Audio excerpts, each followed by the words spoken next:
Yeah, it's mindset cafe, we all about that mindset. Gotta stay focused, never settle for less. It's all in your head, how you think you manifest. So get ready to rise, cause we about to be the best. Gotta switch it up, gotta break the old habits. Get your mind right, turn your dreams into habits. No negative vibes, only positive thoughts.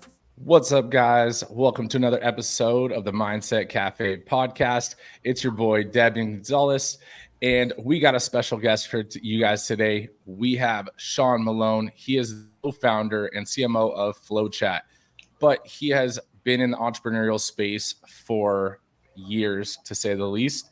And this is going to be one of his first businesses that's going to actually hit 9 figures, which is not an easy feat.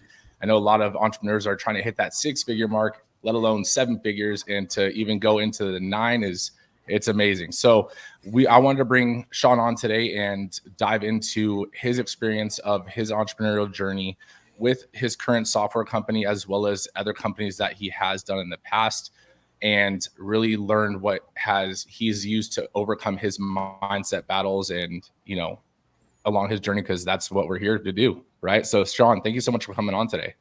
Mr. Gonzalez, first of all, thank you so much for the opportunity to be here today. I'm super pumped. I love what you're doing. I can't edify you enough. I think more people need a better mindset when it comes to stuff like this. So I'm really excited that you're doing what you can to put the word out.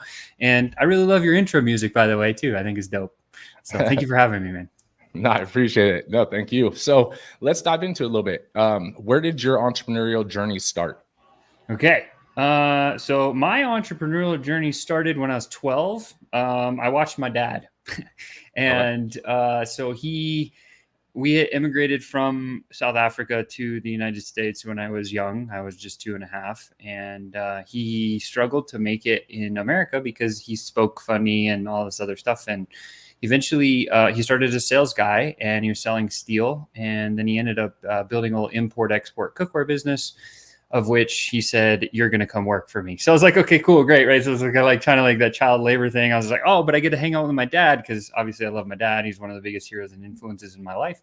And so I went and I just started pushing a broom in his shop floor, but I watched him work 100 hours a week plus at this little business that he'd started growing. And that's where I started like learning that, oh God, you got to actually work your tail off in order to get some like big results. So like that work ethic was really instilled in me from a pretty young age. Fast forward, went to college, kind of had the entrepreneurial bug from my dad, because I'd watched him actually start to succeed and do some other things. So I actually started I got in a little bit of trouble in college. I used to drink a little bit. So I got a minor in possession of alcohol ticket from the cops when I was underage. And I had to do this community service. And so I was doing this community service. One of the options was to go clean bus windows, right?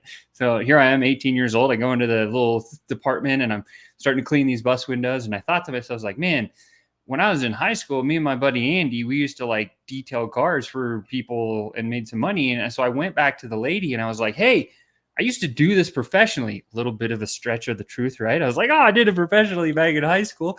I'd love to clean more than just bus windows. Could we do like cop cars and trucks and other things like fire trucks and whatever? And she's like, yeah, go get a business license down at the local chamber and come back and let's set it up.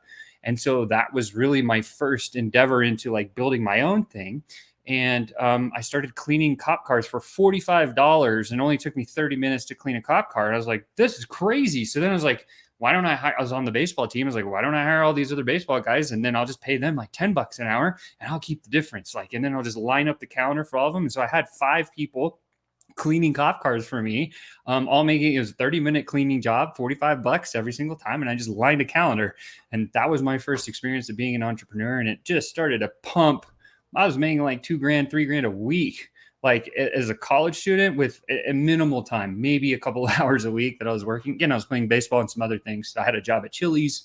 So yeah, I mean, that's really where kind of everything started. So pretty crazy story, right?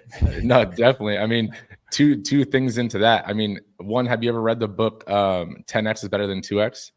I have listened to the audio. I haven't read it. I want to read it. It's a fantastic that I heard. Yeah, like the audio was great. So yeah. Yeah, no, I listened to the audiobook as well.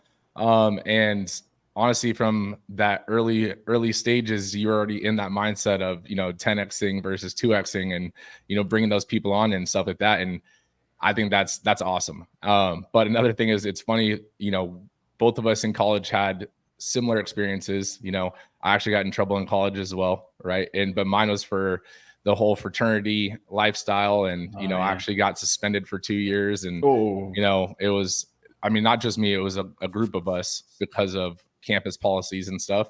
So it's one of those things where it's a learning lesson, and you move on from there. Yeah, and I think especially when you're younger, like late teens, I think most people, when they get hit with something like that, it's like world ending, or at least that's what most people think. And my dad hit so many brick walls, and I watched him, and I think like this is where some of my mindset was developed even younger than this, is I watched him just get into these really tough places, cash crunch, inventory crunch, customers are pissed off, this and that. And I was like, man, I would hate to be in his shoes. How is he going to handle it? And I just sit back with like some popcorn, and I was watching like how he would actually go through this. And what he ended up telling me was basically, look, every bad thing that happens to you opens a good opportunity of a door. You just got to look for it. And I think like that piece of like just helped me a lot. And I mean, every time I've hit the ground, I've like thought back to that moment. And so that's really been, I think, really where the start of my mindset started to develop for business. No, I think that is so true. In the entrepreneurial space, as well as in life in general, you have to know that everything is adaptable, or can be adaptable, and everything is your perspective, right? So if you're looking at it as, why me, and, all the negatives, then you're only going to see the negatives. But if you're looking at it as, okay, well, this happened, what are the potential outcomes of this, or what can I learn from this? Now you see possibilities. So I think that's huge that he taught you that mindset and that perspective change from such a young age, because that is something people don't usually learn until later in life, right? If ever, Yeah, for sure. So with you going to college, what was your major? So beer and women? No, just kidding. But no, it was actually marketing, business administration with an emphasis in marketing. And I came out of college and I asked my dad, I said, hey man, how do I make a boatload of money? Because that's what I wanted to do right out of college. Like most college kids are like, hey, I just want to make, like money, whatever. So he goes, well, you got 3 choices. And I was really excited for him to give me multiple options, because I was good at multiple choice questions in school. So he's like, step 1, are you a CEO? And at the time I was like, even though I had kind of been a CEO for that little window business or the cleaning business, I didn't know even what that meant. So I was like, no, I don't even know what those letters mean. I'm 21 years old coming out of college, Dad. And he's like, okay, you're not CEO. Let's go to the next one. Are you an entertainer? I thought about it for a minute and I was like, well, I can't really sing or dance. No, not an entertainer. And then he goes, you better go learn sales. That's what he told me. I was like, okay, cool. So then I took his advice and I went and I interviewed. I got in the marketing club and I went on like, I don't even know how many interviews I went through. And I looked at all these different selling jobs. I ended up taking one selling commodities. So it's like steel and metal. And so it was like, I would sell, as an example, if you go into the hospital or you have like a heart problem and you need to get resuscitated, they'll bring this little cart over to you. It's called the cow cart. It's got those little things like clear, boom, right? Like that little cart. So if you think through actually what's in that cart, there's metal, there's plastic extrusion, there's wires, there's electronic circuit boards, there's little casings and all that stuff that goes in that little cart. Those are the things that I used to sell. So I would sell the raw material to the people that would create those things and then sell the cart to the hospital, kind of thing. So it was what I would consider kind of the highest echelon of sales. I started selling business to government. So I started with my idea of what high ticket was it was fed into my face really early. $1 million a year, $5 million over 2 years, $60 million over 5 years. So like I started working on closing those deals at 21, 22 years old. And what happened was I ended up actually, when I first started, I sucked. So anybody starting their journey, please listen closely, because this was like 20 some plus years, almost 30 years ago now for me. I was so bad when I took my first sales job. And here's what I mean. when you started a sales job, when I started a sales job, internet didn't even exist. I mean, like it might have just came out, but like Facebook or any of the socials, not even close. So I was given a book of list of phone numbers of companies. And my boss, Tim, he goes, yo, man, go make some calls, set appointments, go close deals. I was like, okay, well, I guess that's what I got to do. So I started making these cold calls. And the first day I made 25, 0. Next day, I was like, I'll double it. I made 50. Next day I came back, I was like, oh, that didn't work either. Nothing. I'll do 80. And then fourth day, I walk into Tim's office like, this is terrible. Like, I'm not succeeding. He's like, just go back, keep doing the activity. And so that lesson was like, you just got to go through the fire. You got to sludge through the mud till you start to see results. And I still didn't know what I was doing. I did this for 6 weeks. I made 2,400 cold calls. Okay. Not a small amount. That's a lot. And guess how many appointments I booked, Devin? 10? 0. Oh, wow. And at that point, I was like, F this, like sales sucks. Like, I don't even want any part of this, right? Like, what am I even doing? And I called my dad. I'm like, this sales thing, man, what the hell were you I'm just going to get this job over here. And he's like, don't quit. Go to the library and read a book. Okay, thanks, Dad. So I go to the library and I pick up this Tom Hopkins Mastering the Art of Selling Stuff book. And I was like, okay, I should read through. I got to like chapter 7. I was like, oh, there's a formula. I'm so excited. Like, this is dope. Like, I can do a formula because that's what I did in college. So I went back on Monday. I was all excited. And I picked up the phone and I made my first one, butchered it. Nothing happened. But then my second call, I picked up the phone and I got to the place where I was supposed to say this little line of how to book the appointment. Right? I was following the script and I was doing the thing. And I froze, like I just, in that moment, and it's like the hair stand up on your neck, the sweat beads start pouring down. You're like, oh God, what's going to happen? And of course, like I totally butchered the line, but the guy on the other end knew what I was doing. And he's like, oh yeah, Sean, like, I think I need your stuff. Come on over Tuesday at 9 a.m. And I was so excited. I was like, oh my God, like I did it. Right. Like I booked an appointment, like obviously 6 weeks in, no bookings. And then I get one, how excited I was. Right. And I was like trying to keep it cool on the phone. I was like, oh, okay, I'll see you see you Tuesday, bro. Like, I hang up the phone and I started jumping around my office and my boss runs in, Tim. He's like, would you close the deal? I was like, no, I just booked an appointment. And he goes, get the hell out of here. I was like, whatever. But anyway, from that moment, like that was truly the moment that inspired me to design and choose my vocation. I thought to myself at that time, and I committed, and I've been committed ever since, and I'll never change, is I'm committing to becoming one of the masters of communication. And I want to help others communicate better because of the struggle that I just had for the past 6 weeks, because this sucks. And I don't want other people to go through it.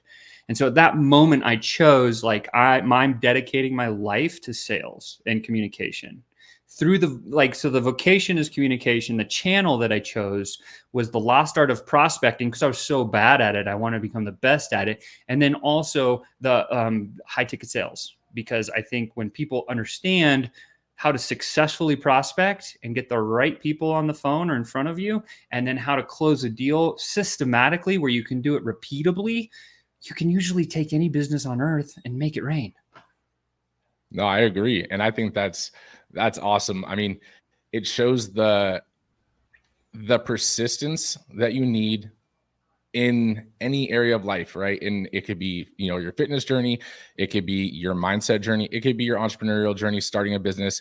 2,000, plus calls is a ridiculous amount, right? And most people don't do that in a year, by the way. So. Oh no, absolutely not. Hey guys, I just want to take a quick second. I know this episode is, and Sean's given us so much information, but with Sean and his company, FlowChat, I just wanted to give him and his company a huge shout out. If you guys are looking to level up your sales game, let me introduce you to his company called FlowChat. It is the ultimate chat management platform that's changing the way that we sell. I mean, honestly, I'm personally using it. Our company Strive is using it. But with FlowChat, you can effortlessly turn your social media content into meaningful conversations, build your own custom lead list from over 14 different social media platforms like Facebook, Instagram, LinkedIn, Twitter, you name it. And with this, you could start booking plus calls per month easily. And it's all organic. So you start to save money on your advertising spend. It's trusted by the top marketing agencies, coaches, sales teams who need these consistent and reliable revenue streams coming in from new leads and new prospects. So if you're ready to see how FlowChat can work for you, go ahead and click the link below. I have put it into the show notes, or I put it into the video notes. Click the link below and book a call with Sean and his team so that you can start getting clients and booking some calls today. And the thing that I want to note on that is it wasn't the fact of you, because I mean, making 2,000 calls is, again, it's a ridiculous amount, but it shows you that sometimes it's not that it doesn't work. You just don't have the skill yet or a piece of the information you need to make that work, right? So when someone says, they almost have like a delusional persistence. I just need to keep going and it's going to work eventually, and it may.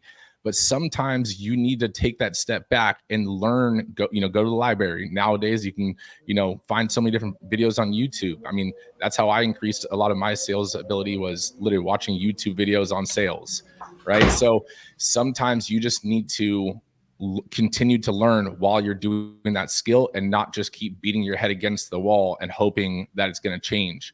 But I do want to, have you explain to the audience, for those that don't know, what is prospecting? Yeah, so prospecting is the art of finding who we would consider a suspect, somebody who we believe based on appearance, whether it be like a social appearance on a platform or just from what we've seen from the outside of the company. So a suspect is somebody who we believe is the right fit for our company, and then turning that suspect into a true prospect of somebody that is the right fit. And the only way that that can occur is through some sort of communication, whether it be on the phone, whether it be text, whether it be email, whether it be, through DMs or whatever, right? So that is prospecting, is taking suspects and creating prospects. And then sales, prospects to clients. That's it. There's nothing else, right? Like that's the whole gamut of everything. And what you said, I think, is so valuable, Devin. And the idea of going and reading a book like I did, or going to YouTube like you did, or if you haven't hired a coach that's done the thing that you're trying to do, go and hire the coach. If you haven't worked with Devin, hire him right now, because he knows what to do and he can work you through and do some help with you, right? So it's like, that's the idea. Like, I love coaches. I stand for them. I support them. Why?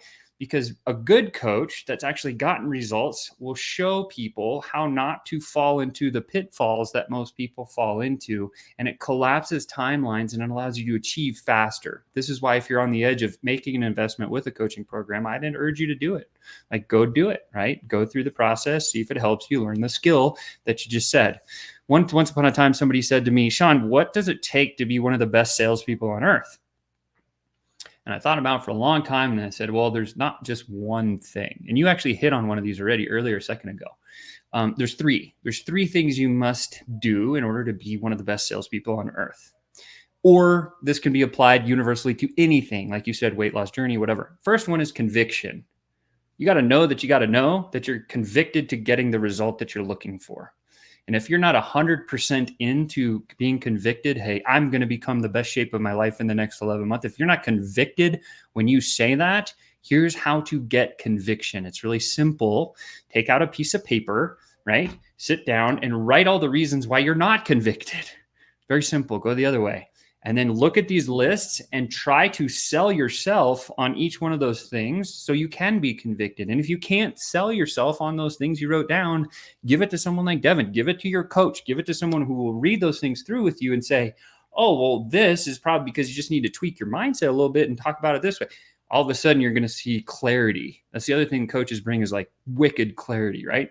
So first thing is conviction. Second thing is consistency. You got to have the reps. If you're not, like, why do baseball players make it to the big leagues? How many at-bats do you think they've taken? How many strikeouts do you think they've taken? How many swings how many hits have they got, right? So it's like, the more repetition in the consistency that you're doing the activity, you will harden yourself to being able to achieve in that space. And then you got to take the skill sets and grow forward. And then the third thing is what you said earlier, is persistence. Know that you know this. I'm telling you this. You probably already know this. Everyone listening to this already knows this. You're going to get knocked down in life, and that's okay. If you can see up, you better get up and do it again. That's persistence. And so this idea of having these three elements with whatever you're trying to achieve, be convicted about it, be consistent with practicing at it, and be persistent, knowing that you're going to hit some walls, but just crush through them and keep going. No, I agree with you 1000% on all three of those things. And I want to point out, just like you're saying, I mean, that's why we're working together. I joined your Yeah. software and stuff Yeah. with our company. And because could I have, went the long route and tried to figure out what you guys are doing? Probably. Would Sure, it of take me, course. 5, 10, 20 years to do what you guys are doing? Yeah. But why not save all that time, have you guys coach me and, teach me that aspect of business that you guys are experts in, right? And so same thing because people look at coaches, and I mean, the hard thing is on social media nowadays, everyone is a coach, right? So my thing with that is, do your due diligence. Don't just, hire a coach to hire a coach. For me, I hired a franchise advisor when we were launching our franchise company. I didn't hire just some franchise person that, has studied a textbook. Like, I can do that. I wanted someone that had launched a franchise that, and everything. And that's why we ended up hiring ours. He built his own franchise and then sold it and everything. And he has walked the path. Now, for the reason I did it was because I valued time. Right. And I'm sure you do too. It's the only commodity we can never get back. Exactly. And so when people think of time freedom and time this and time that, I value time in a way that why would I spend 5 years, 10 years going up and down all the paths and, over all the obstacles that someone else has already overcome when they could just tell me the shortcuts around all these things and I can do what they did in 5 years in 1 year. Right. That's it. So collapsing timeline. So when you first start your journey, it's always about collapse the timeline and then create the results so you can get time back. I think that's really what you're talking. It's perfect. It's absolutely perfect. Definitely. I agree with you. Now I want to ask you, because I also, agree with something you said earlier about, your dad telling you to learn sales and everything. I think everyone, I don't care what industry you're in, you should know how to sell because life is selling, right? You want to date a girl, you want to date a guy, you want to, you have to sell, right? You have to sell yourself, you have to sell what you bring to the table. But one thing that I think that you guys have mastered, and you specifically, because you've mentioned it a few times, is communication, right? Because when you have a prospect and then when you have a lead, there's two different stages that you had mentioned, but both of them, it involves the communication to be able to demonstrate and bring that prospect in and then make that prospect go down the pipeline to become a customer. So what would you say is the value, or in your mind? Because I mean, you have the expertise in this, but what would you say that link is for people? Should they just start learning how to sell? Should they learn how to improve their communicational skills, or, the combination of the two? Perfect. Great question. I do want to go back one thing, just back up like 30 seconds of this interview. And I want to say, hey, look for specialists, not for generalists, right? That's the whole idea about coaching, because like, if you find a generalist 21-year-old life coach who generally will coach you, that person hasn't even experienced life, like not even as much as I've experienced. So how can that person actually coach me on the thing? However, if I come to a life coach that's 60, that's had every one of their family members pass away, and they've gone through this journey, they've been broke, bankrupt, all these other things, like that person might be a little bit more of a specialist in life coaching than the 21-year-old. So I think experience does play a big factor in this, but I also 100% agree with what you said, is find the specialist coach, not the generalist coach. Two examples I'll give for myself. Number one, after we launched a high ticket agency a number of years ago, we found that we needed to launch a mastermind in order to teach more businesses than we could with our agency. And so we found a mastermind coach. His name is Chris Williams. He changed my life. He taught me how to run a very high ticket mastermind. And we made hundreds of thousands, millions of dollars from it. And the investment with him was $30,000. Another example, Alex Sharfin. I spent $65,000 with him per year for him to install an operating system in any of our businesses. And I learned the framework, and now I can put it in all of our businesses, and we've done tens of millions of dollars from that investment. So that's what I'm saying. Although it's scary to make an investment with a coach, do it, because it will help you collapse the timelines and accelerate beyond what you could ever imagine. Okay, so now going back to the question that you're asking is, basically, where does someone start when they want to sell? Is that what you're asking? Is that kind of like generally in sales, right? Because people can go learn sales and learn the different, sales tactics and all that kind of stuff. But what is your input on basically just learning how to communicate better? Got it. And kind of aspect. Okay. Yeah. So it's perfect. So what I would encourage people to do is I would encourage them to look at multiple selling systems. Learn the system, learn the framework, learn the architecture, because in sales, like anything, there's a science and there's an art.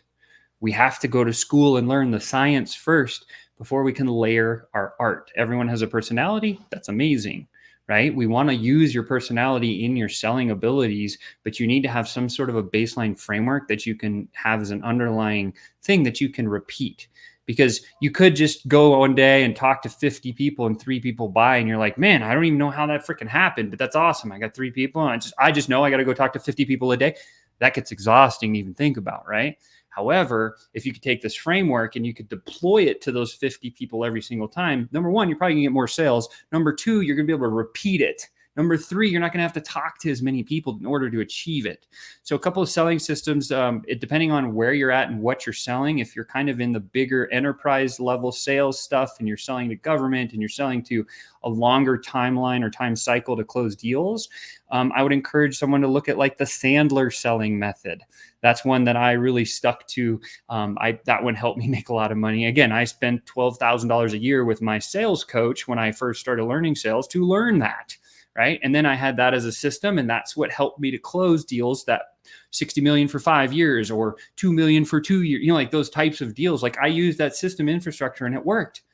Then I went into different types of selling. I've tried MLMs and network marketing, and there's things like spin selling. And then you get into like B2B selling. So Neil Rackham wrote the book Spin Selling, very easy book to digest in like one sitting. I would encourage someone to go get that book. And then if you're more like where you're at, is you're more into the mindset of stuff. There's another selling system called the Persuasion Code, written by Dr. Christoph Morin, and he put together there's two parts of the book. The first one is using meta biases to sell, which gets into the primal brain stuff, which is really fascinating if you're into that. But then second part is like another selling system that's really designed for like B2B. So depending on the selling systems, like those are 3 that I would encourage. There's books on all 3 of them. I would just go read one of those books. There's a lot. There's a challenger sale is another great method. There's so many. And again, I spent $500,000 personally learning. I learned like 40 or 50 of these things. And then I looked at what's the most common elements across all of these selling systems. And I distilled that down into my own version, and it came up with 5 steps. Then when I partnered with Chris Baden back in 2016, he was kind of a street selling guy, not formally trained like I was. And he's like, well, these 2 things are missing. And so we created a 7-step system called the Ascension Selling Method, which is designed specifically for B2B digital marketing space sales. And that was the system now that we actually have inside of our platform that anybody can go through and absorb it in a weekend. And look, I can teach you to be a ninja at sales in a weekend. But the bigger question I have is, now that you know the frameworks, where's the opportunity coming from? Where's the reps? Where's the at-bats? Because if you don't have the at-bats flowing through on a consistent and predictable basis, you can learn all the theory you want, but it's not going to mean shit. Yep. And I think that's really important what you did. And because I mean, this is how I teach, our trainers and, our franchisees and stuff. Like there's templates to everything, and there's, formulas to everything, but you have to make the formula yours and make it sound like you, right? And that's where that communicational aspect, in my opinion, comes in, because there are so many different methods, but like you did, you took pieces of what you like from each one and you formulated your formula, right? And then that's what you ended up working with, because if you're following someone else's, it might just not sound like you, and someone can hear that over the phone. Someone can see that in the way you write. So I think that's really important, that you did mention that, and you basically make your own puzzle and your own masterpiece from the pieces and fragments of others. Yep. And then people will latch on to you and they will love you. That's why they always say we all stand on the shoulders of the giants that came before us that did the thing. I can look at any selling system on the planet and I can say where parts and pieces came from because I just know the backing. And that's what's fascinating to me because like Jeremy Miner is one of the biggest ones on YouTube that you'll see all over the place. He's got his NEPQ black book, right? Those questions were designed right out of like 3 selling systems that I saw like 10 years ago. And he repositioned it and bucketed as this is something new and different. And then people buy it. Why? Yep. Because people buy for 3 reasons: new, rare, and different. Don't ever position your franchise as bigger, better, or faster or stronger. Anything with an ER, knock that out of your vocabulary and say, no, this is different. Here's why. Or this is rare. Here's why. Or this is new. No one's seen this before. People are much more attracted to those 3 things than the ers, as I put it. Yeah. No, 1000% on that. I definitely agree. And that's why we take out those ERs on anything because people are looking for that new vehicle, that new opportunity. They're not looking for just the improved version. And right? it takes away the comparison factor, right? Because if you say, oh, this is bigger than, this is better, this is faster, they're thinking, then what? And then they magically create something in their mind. And whatever they create in your mind, if your stuff isn't bigger, newer, faster, better, guess what? You're not going to get the deal. But if you say, hey, this is new, different, and rare, they have no basis of comparison. Just take it out of the equation. Yeah, no, I definitely agree. And so I do want to dive a little bit into, what you're doing now. And before we do that, just to give some validity to what you're about to go into, those awards on the wall behind you, I know I've seen those, the ClickFunnels awards, but what are those for? Just so people know. So this one was part of being the Guinness Book of World Records in the ClickFunnels in the inner circle with Russell. I know him and his family dearly. They're dear friends of mine. And he invited me and my wife to be part of breaking a world record for bubble soccer. So that's what that one up here is. Like I played bubble soccer with a whole bunch of YouTube influencers. It was a lot of fun. But this one here behind my head is from our company. So similar to how ClickFunnels operates, we have a very decent reward system where if you use our system, our software, and you generate 6 figures in a calendar year, we send you a 6-figure club award because you've just made it into the 6-figure club. When we start doing live events, you're going to have a special space. You're going to be catered to, red carpet, white glove service. For those that do 7 figures, we have a 7-figure club. And then for those who do 8 figures, we have the 8-figure club as well. So we do send out, and our 8-figure club award is massive. Obviously, FlowChat hasn't achieved it. We've only been around for 4 years, but we're definitely close. I think we're on the other side of 5 million now after the first 4 years. And so the 8-figure club is a lifetime achievement award versus just a single calendar year. And that's basically how those awards work. So FlowChat, again, recognition is very valuable. It's very important. I love recognition. I learned it from the network marketing space, going to these humongous conventions and seeing these big hitters going up and having these speeches and saying, I'm just a normal guy. I never believed it until I actually got coached by one. His name was Chris. He did $22 million from a financial services network marketing company that I was part of. And I was like, yeah, he's just a normal guy. Like I can spin around him in my sleep. But it was just his consistency, his persistency, and his conviction to be the best. And that's how he got on stage. And that's how he built a downline of, I don't even know, thousands of people. So with FlowChat, what it does, really simple, is it is based on 3 pillars. The idea that number 1 is universally importing suspects or prospects. So you can go across, we're the only people that work on 14 different social media platforms, and you can go anywhere. Take Facebook, for example. You could go to a competitor's Facebook group. You can go to a complementary Facebook group. You can go to whatever Facebook group you're a part of and click a button and collect all those members and put them into the part 2, which is what we call a Kanban board, or it's our pipeline. Right. So 1 is universally importing. Maybe you make a viral post and all these people comment and they like it. Well, wouldn't it be cool to click a button and collect all those people and just put them in a system where you can start messaging them? Yeah, that's the first part of FlowChat. The second part is that conversational flow. We were the first people to ever design and build the basically Trello board version for DMs in the personal space. As soon as we launched it, everyone copied it, which is great because it told me it's validation in the marketplace. And all the pipeline is designed to do is manage each one of your conversations throughout the entire process, from how did you get engagement? What was the transition part of the conversation like? Did you do the right invite to either book to a call or get to a page, web page, or whatever to buy something? And then did they make a purchase? And so I'm a sales brain guy, as you probably heard. I'm a student of marketing. I will forever be a student of marketing. I will claim I'm very good at sales.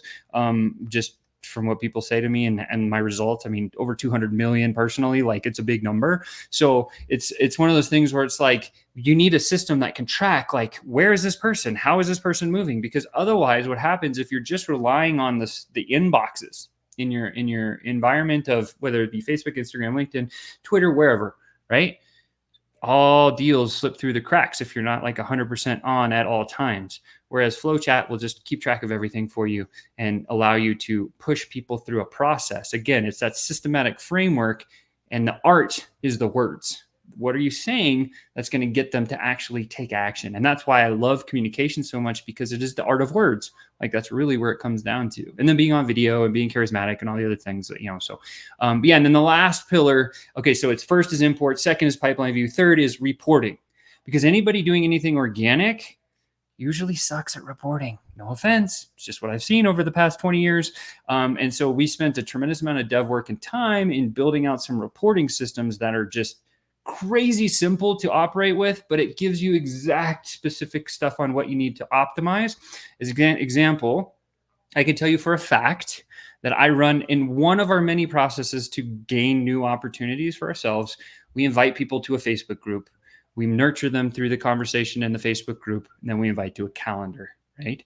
So that's one flow that we run inside of our own system. We use our own system to sell our own system. We've never spent a dime on paid ads, yet we've done tens of millions of dollars because the system works, right? Like, it's just, that's what it is.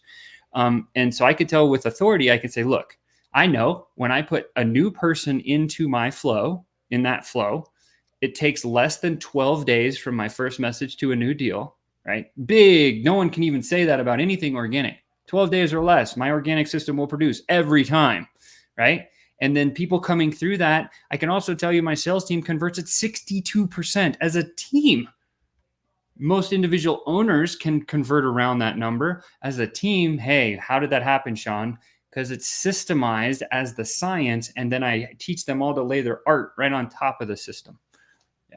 No, I mean, that's why we started using it. I mean, we have other softwares, we have other things going on, but I think one of the key factors with FlowChat for us too was not only the automations that it brings, right? Because we have some other softwares that we use and that we've built for our franchise that has some automations, but you guys have designed and really, dug in, and I give you the expert tag on this, and made it a way in like the organic space. Mm-hmm. Whereas entrepreneurs, and like, especially if you're a newer entrepreneur, if you don't really have a huge budget for advertising, I completely get it. I've been there personally. I know Sean has been there over the years as well. And I would highly recommend that, you take the time and look into FlowChat and, schedule a call with them, because this is a way to start getting leads organically and building rapport organically. So that's why we're using it. We're using it for the gym. We're using it for the franchise. And I'm actually going to be using it for even the podcast as well too. So there's different aspects to do it. There's no limitations on it. So I just want to commend you guys for building such an amazing product. And it is huge. And I know it's going to hit that 9-figure mark. But no, I just wanted to mention those awards, because it's one of those things like we talked about early.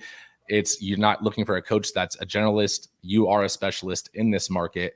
And that's why after our first call, I told you on the call we had for me signing up for the software, I was like, hey, I want to bring you onto the podcast. Like, I think your knowledge and your insight is amazing. So before we wrap up, I do want to ask you one question that I ask everyone, right? And that question is, hypothetically speaking, right? Everything that you've created with your name on it is basically erased.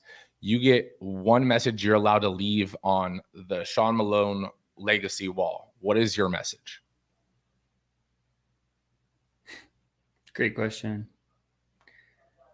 Loving hubby, best friend, cat dad, and disc golfer. Okay. That sounds like a tombstone though. Like what is your message? That's what I thought you were asking for. That's No, what no, I no, was, no. okay, No, not a tombstone. Okay, legacy no, wall. no. Give me Legacy an example, wall. man. Okay, so legacy wall meaning like anything to basically give your one piece of advice, your one piece of expertise that you've learned over your years for newer entrepreneurs or for people in trying to develop their mindset. That one thing that you've been learning or taught.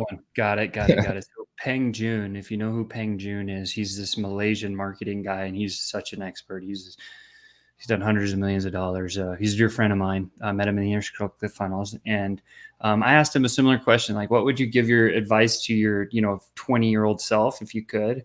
And I actually resonated so hard with his answer that I've stolen his answer. So that's where it came from, right? And it's just is this. It's really simple.